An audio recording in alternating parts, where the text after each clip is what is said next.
Reverend Donald மெக்வேர் அப்படின்னு ஒருத்தரை பற்றி இப்போ பார்க்க போகிறோம். அவர் வந்து ஒரு சீரியல் பீடோஃபைல்.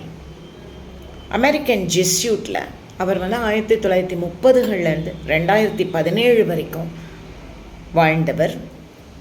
ஜெஸ்யூட்டில் ப்ரீஸ்டாக இருந்தாங்க. அவர் ஒரு சைல்டு மொலெஸ்டர். கன்விக்ட் செய்யப்பட்டார். அந்த கதையை தான் நான் உங்களுக்கு சொல்ல போகிறேன். ஜெஸ்யூட் ஆர்டரில் ரொம்ப பிரபலமான ஒருத்தர். 28 ஆண்கள் வயசான பிறகு அவர் வந்து எங்களை குழந்தையாக இருக்கும்போது இந்த மாதிரி மொலஸ்ட் பண்ணார் அப்படின்னெல்லாம் சொன்னாங்க. ரொம்ப ரொம்ப சீரியஸாக அந்த பிரச்சனை ஓடிச்சு. ஆனால் அவர் பெரிய 28 ஆண்கள் அப்படி சொன்னாங்க. அப்போ பார்த்துக்கோங்க, அவர் வந்து ஒரு பெரிய சாமர்த்தியசாலி. என்ன பண்ணுவார்னாக்கா, ஒரு குடும்பத்தை பார்த்து அவங்கக்கிட்ட சொல்லுவார், உங்கள் பையன் ரொம்ப நல்லா பையனாக தெரியறான், என்னோட அவங்கள ஒர்க் பண்ண விடுங்க, நான் அவங்களுக்கு நல்ல விதமாக அவங்களுடைய எதிர்காலம் நல்ல விதமாக அமையறதுக்கு உதவி செய்வேன் அப்படின்னு சொல்லுவார்.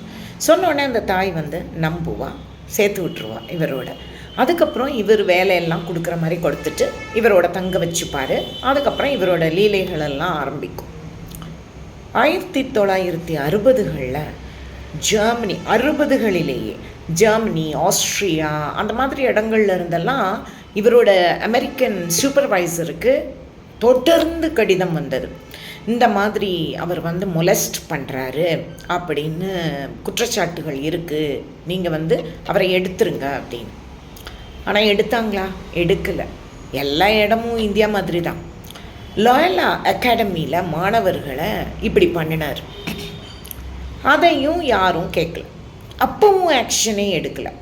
எப்போ வரைக்கும் ஆக்ஷன் எடுக்கலைன்னா 91வது வருஷம் வரைக்கும் ஆக்ஷன் எடுக்கலை. 1960களில் ஆரம்பித்த பிரச்சனை. இதில் கோல்ட்பர்க்னு ஒருத்தர் 40 வருஷமாக இவர் கூட இருந்திருக்கிறார்.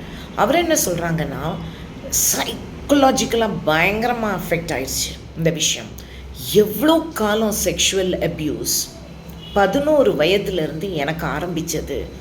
எங்கள் அம்மாவை வந்து ஒரு நாள் நானும் என் தங்கச்சியும் ஒரு இடத்துல உட்காந்துருந்தோம், எங்கள் அம்மா வருவாங்கன்னு வெயிட் பண்ணிவிட்டு. அப்போது வந்து இவர் காரில் எங்கள் அம்மாவையும் ஏற்றிக்கிட்டு அப்போ அந்த காரில் எங்களையும் ஏற்றிட்டு வந்தார். அப்போது அவர் என்ன சொன்னார்னா, எங்கள் அம்மாட்ட, இந்த மாதிரி நீ வந்து உன்னோட பையனை என்கிட்ட இது பண்ணேனாக்கா நான் நல்ல விதமாக அவனை மேலே கொண்டு வருவேன், அவனுக்கு நிறைய ஒர்க்கெல்லாம் நான் தருவேன் அப்படி இப்படின்னு சொன்னார். அதுக்காக வேண்டி வாரத்துக்கு $500 வரைக்கும் அந்த காலத்திலேயே அவர் செலவழிச்சிருக்கார். அப்போது கோல்ட்பர்க்கோட அம்மா வந்து யார் சொல் பேச்சு கேட்பா? இந்த பையனால் எதுவுமே சொல்ல முடியல.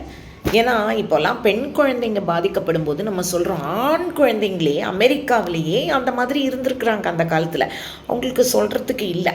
அதுக்கப்புறமா 1976 யூனிவர்சிட்டி ஆஃப் சான் ஃப்ரான்சிஸ்கோவில் அவர் ஒரு டீச்சிங் பொசிஷன் எடுக்கிறார். அப்போது வந்து ஒருத்தரை சந்திக்கிறார். அவங்க வந்து எப்படி அப்படின்னு சொன்னாக்கா, அந்த சந்திப்பு வந்து அவருக்கு ரொம்ப ஹெல்ப் பண்ணிச்சு.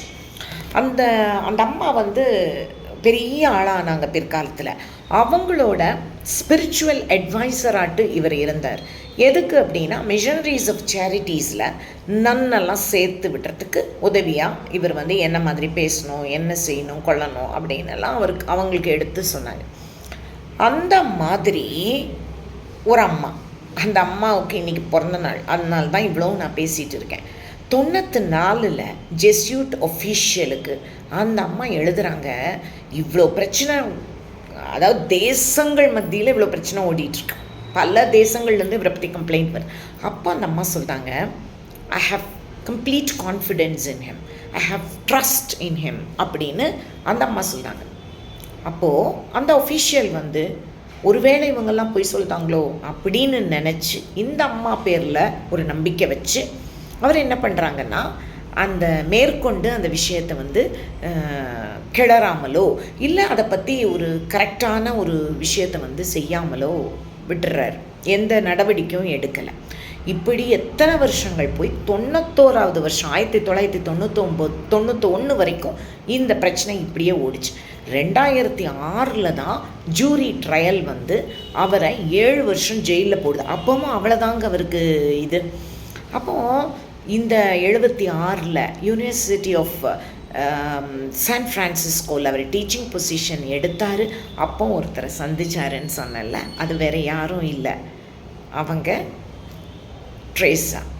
இப்போது அந்த அம்மா பேரை சொன்ன உடனேயே எல்லாரும் வந்து அவங்க அப்படியே எல்லாம் ரொம்ப கஷ்டப்படுறவங்களுக்கு உதவி செஞ்சாங்க, சாகும் தருவாயில் இருக்கிறவங்களுக்கு.